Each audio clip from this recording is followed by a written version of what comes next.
Hello everyone. तर ठरलं तर मगमध्ये आज सायली घरामध्ये कुठेही मिळत नाही. सगळे शोधत असतात, एकमेकाला विचारत असतात. तेवढ्यात विमल गार्डनच्या बाहेर जाते आणि गार्डनमध्ये शोधते तर ती ते सायली झाडाच्या खाली पडलेली दिसते. विमल ओरडू लागतात, सगळ्यांना बोलवतात, इकडे या या या, सायलीताई सायलीताई उठा, काय झालं सायलीताई, काय झालं. घरामधनं सगळे धावत येतात बाहेर आणि बघतात तर काय, सायली तिथे पडून आहे. इकडे अर्जुन घाबरतो आणि सगळे मिळून सायलीला घरामध्ये नेतात आणि विचारू लागतात की सायली तू तिकडे कशाला गेली एकटी, तुझी तब्येत आधीच ठीक नाही.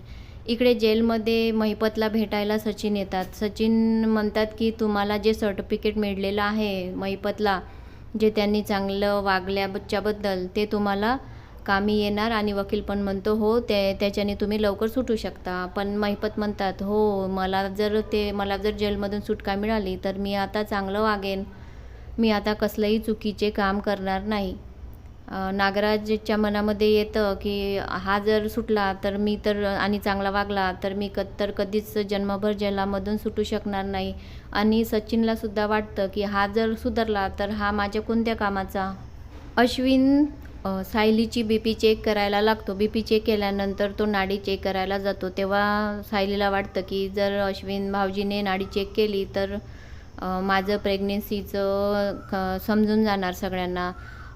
तसंच होतं. अश्विन भाऊजी जेव्हा नाडी चेक करतात तेव्हा विचारतात तर तुला पिरियड किती दिवस झाले बंद आहे आणि मळमळ होत आहे काय आणि थकल्यासारखं वाटत आहे काय. तर तो हो म्हणत ते सायली सगळ्या गोष्टीला होकार देते. तर अश्विन म्हणतो की आता तुमच्या टेस्ट करावे लागेल. तर सायली म्हणते की मी टेस्ट केलेली आहे. एवढं बोलत असताना सगळ्यांना समजून जातं अर्जुन सोडून की सायली प्रेग्नेंट आहे म्हणून. सगळे खुशीत राहतात. फक्त अर्जुन म्हणतं काय झालं सांगत नाही मला कोणी, काय झालं. तर अस्मिता म्हणते अरे तू वकील आहे ना, मग तू समजू शकत नाही का.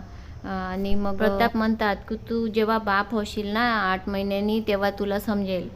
जेव्हा सायली आणि अर्जुन वरती येतात तेव्हा सायली म्हणत होती की मी सांगायला भीत होते की तुम्ही बाप बनायला भीता, म्हणून मी तुम्हाला सांगण्याची हिम्मत करत नव्हते. तर अर्जुन म्हणत होते की जेव्हा मला हे माहीत झालं ना सगळं आणि सगळ्यांनी जेव्हा मला बधाई दिली ना तेव्हाच मी सगळं विसरून गेलो आणि बाप व्हायला तयार झालो. इकडे कल्पना सगळ्यांना सांगतात चोरोटी भरायची आहे तेव्हा तुम्ही सगळं हे ते सामान घेऊन या. प्रताप म्हणतो किती घाई चालू आहे. चैतन्य म्हणतो, कल्पना म्हणतात मला तुम्ही सगळं माझं ऐकलं पाहिजे. चैतन्य म्हणतो हो हो ऐकतो. लग्नाचा हालच बुक करू का असं म्हणून मजाक करतो. Okay bye bye.